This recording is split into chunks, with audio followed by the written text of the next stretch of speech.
and they should conduct their financial affairs in equality and control the financial elements of the household equally. And I was struck by this, why the finances are at the very, very end. And how could they control it equally when, according to the Torah, the man's supposedly gets the lion's share of the rights? And I realized that this follows a certain pattern which is found in life, and life parallels the Torah. And that's why a document in Torah has this at its core. What happens when a couple get married?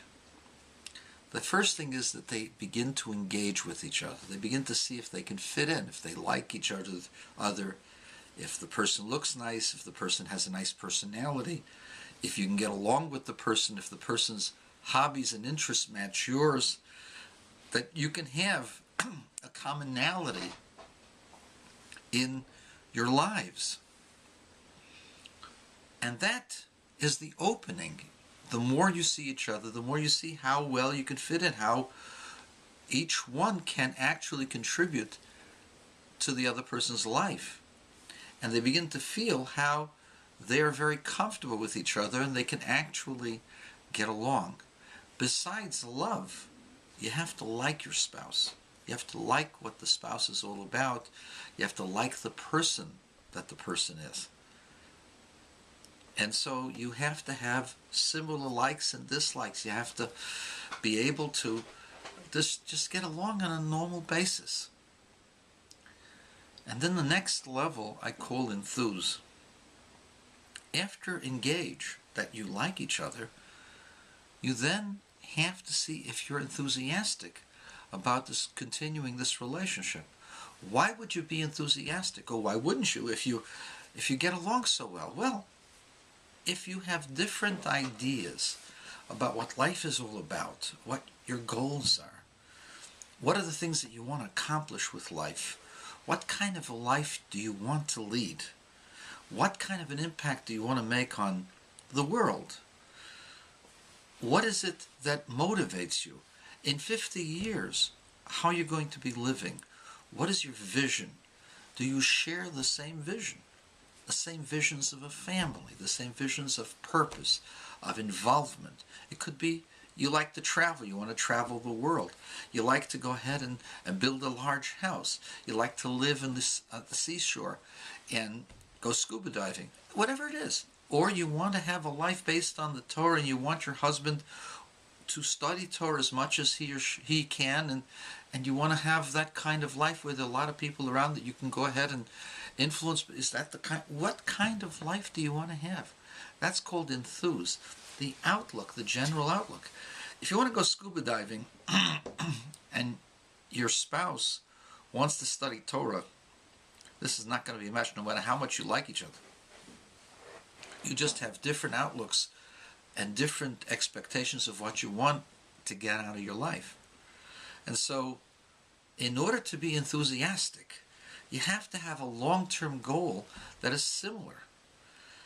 And if you do, then you feel, great, I'm going to live this life with this wonderful person, and everything is going to fit in. We're going to live a certain type of life together. But then there's the third level of Torah.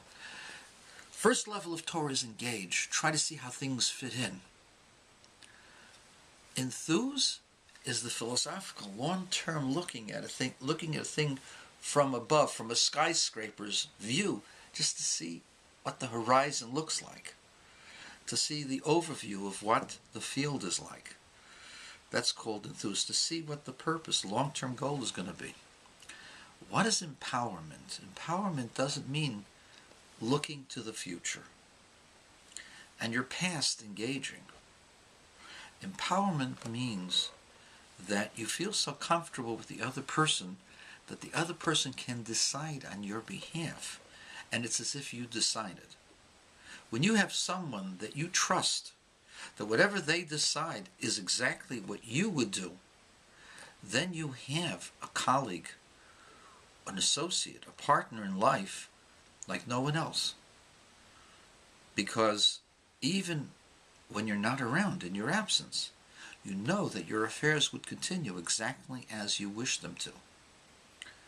You know, one of the things that are important for people to be aware of is that you have to let your wishes known as to what happens if you're too sick to take care of yourself. I know this is not about, but do you trust your spouse to fulfill your wishes exactly as you would have?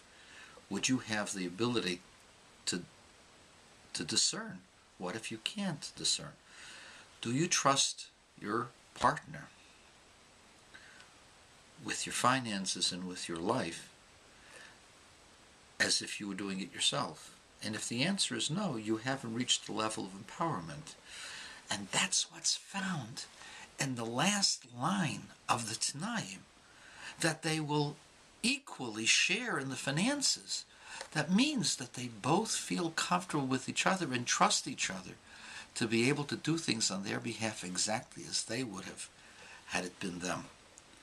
And so, my blessing for the upcoming marriage of our last child to be married, Nechamadina, to her Bashert, Rabbi Yosef Yitzchak, is that you've gone through the level of engage.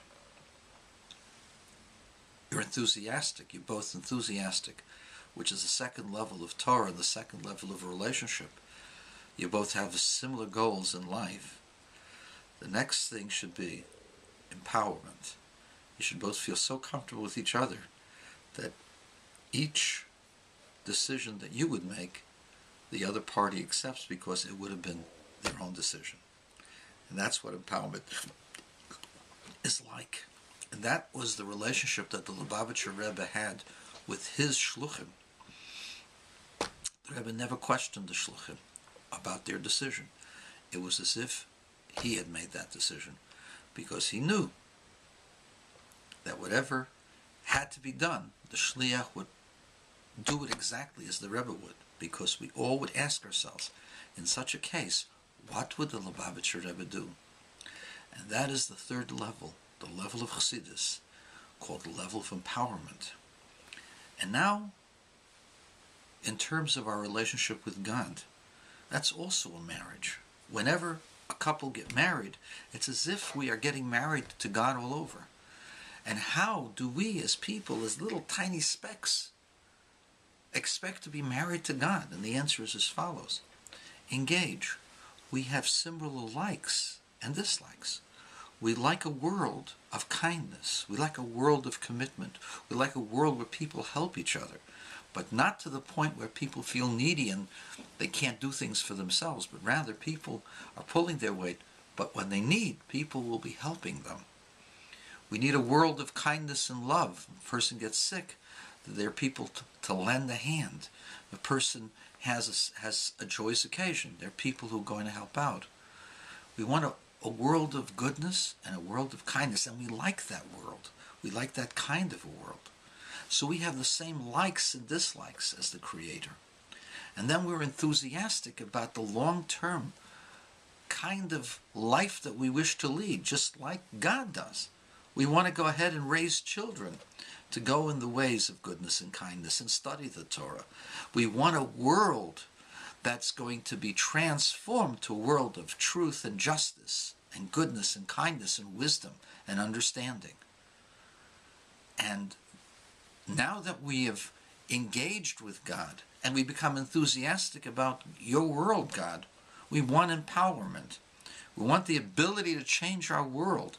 Give us what we need so that we can change our world to the type of world that you want, because we want what you want. We want truth and justice, goodness and kindness. We want wisdom and understanding. And bless us also with delight and enthusiasm and the presence of God's light that will penetrate the entire world when Mashiach will come, because then God will conclude this marriage that began